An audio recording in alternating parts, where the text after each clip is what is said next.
আসসালামু আলাইকুম প্রিয় শিক্ষার্থী বন্ধুরা, আশা করি সবাই ভালো আছো। এখন আমি তোমাদের সামনে হাজির হয়েছি প্রাত্যহিক জীবনের সেট অধ্যায়ের অনুশীলনীর 2 নম্বর অঙ্কটি নিয়ে। 2 নম্বর অঙ্কের দুটো অঙ্ক দেওয়া আছে, ক এবং খ।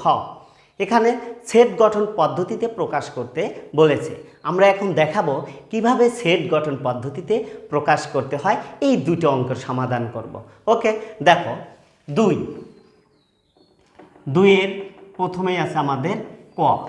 কতে দেওয়া আছে a equal second bracket 1 3 5 dot dot dot dot dot 101। ওকে, এখানে দেখো আমরা কিন্তু একটা জিনিস খেয়াল করতে পারছি, সবগুলো সংখ্যায় কিন্তু বিজোড় সংখ্যা দেখা যাচ্ছে 1 3 5 এবং 101। তাহলে আমরা এইটা প্রথমেই দেখব, যেহেতু আমরা বিজোড় সংখ্যা পেয়েছি, আমরা এটা দেখব যে এটা মৌলিক সংখ্যা কিনা। যেহেতু বিজোড় সংখ্যার মধ্যেই কিন্তু মৌলিক সংখ্যাগুলো থাকে। ওকে, এখন দেখা যাচ্ছে যে মৌলিক সংখ্যা এটা নয়। কেন নয়? মৌলিক সংখ্যার সংজ্ঞাতে বলা হয়েছে 1 অপেক্ষা বড়। তাহলে এখানে দেখা যাচ্ছে 1 রয়ে গেছে, তার মানে এটা মৌলিক সংখ্যা নয়। ওকে, তাহলে আমরা এটা গঠন পদ্ধতি প্রকাশ করতে পারি এভাবে, a equal x belongs to n। যেহেতু এটা স্বাভাবিক সংখ্যা, যেন x বিলংস টু n, যেহেতু এগুলো স্বাভাবিক সংখ্যা, আমরা সেট গঠন পদ্ধতি সাধারণত দুইভাবে করতে পারি। একটা হলো n দ্বারা স্বাভাবিক সংখ্যা, আর একটা হলো পূর্ণ সংখ্যা z দ্বারা। অর্থাৎ এই n এর জায়গায় শুধু z দিতে হবে। ওকে, তারপরে শর্তটা দিতে হবে। এখানে দেখা যাচ্ছে যে আমাদের প্লাস মাইনাস কিছু নেই। প্লাস মাইনাস থাকলে তখন সেটা হয় পূর্ণ সংখ্যা, মানে z। ওকে, তাহলে এখানে দেখা যাচ্ছে যে স্বাভাবিক সংখ্যা এগুলো সব। এই জন্য আমরা কি দিলাম, x বিলংস টু n, যেন x বিজোড় সংখ্যা,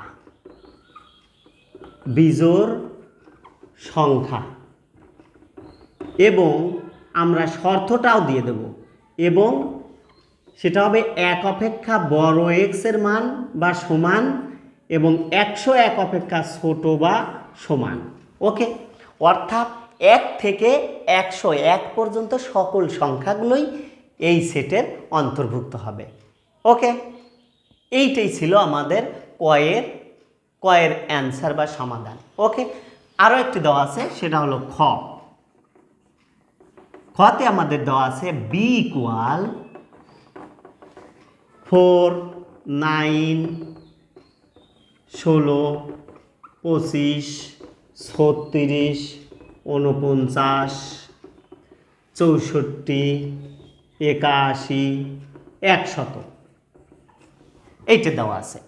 তাহলে এখানে দেখা যাচ্ছে অবশ্যই এগুলা স্বাভাবিক সংখ্যা n, কারণ এখানে কোনো প্লাস মাইনাস সংখ্যা নেই। অতএব জেড আমাদের পূর্ণ সংখ্যাটা কল্পনা করছি না। তাহলে আমরা দেখছি কি এটা হলো স্বাভাবিক সংখ্যা। তাহলে আমি লিখতে পারি যে x বিলংস টু n, যেন।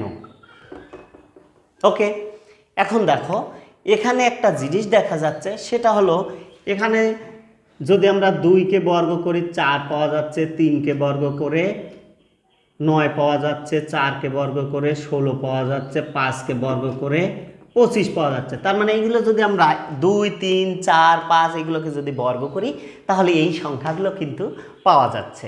ওকে, তার মানে বোঝা যাচ্ছে যে x এর বর্গ। তাহলে হতে পারে এরকম, x এর বর্গ, এবং শর্তটা কি, যে 2 এর চেয়ে বড় বা সমান x এর মান, আর 10 এর চেয়ে ছোট বা সমান। অর্থাৎ এই 2 থেকে যদি 10 পর্যন্ত সংখ্যাগুলো আমরা এই x এর জায়গায় বসাই, তাহলে কিন্তু এগুলো সবই পাওয়া যাবে। ঠিক আছে, তাহলে এইভাবে একটা গঠন পদ্ধতি হয়ে গেল। আরও একটি দেখো আমি দেখাতে পারি, সেটা হলো এরকমভাবে যে x বিলংস টু n, যেন x এর বর্গ হবে 4 এর চেয়ে বড় বা সমান x এর বর্গ, এবং 100-র চেয়ে ছোট বা সমান। ওকে, এটাও হতে পারে, এইটা অথবা এইটা, দুইটার একটা দিলেই কিন্তু হয়ে যাবে। ঠিক আছে প্রিয় শিক্ষার্থী, আশা করি অঙ্কটুতে বুঝছো। আবার দেখা হবে পরবর্তী ক্লাসে। সে পর্যন্ত সবাই ভালো থেকো, সুস্থ থেকো। আল্লাহ হাফিজ।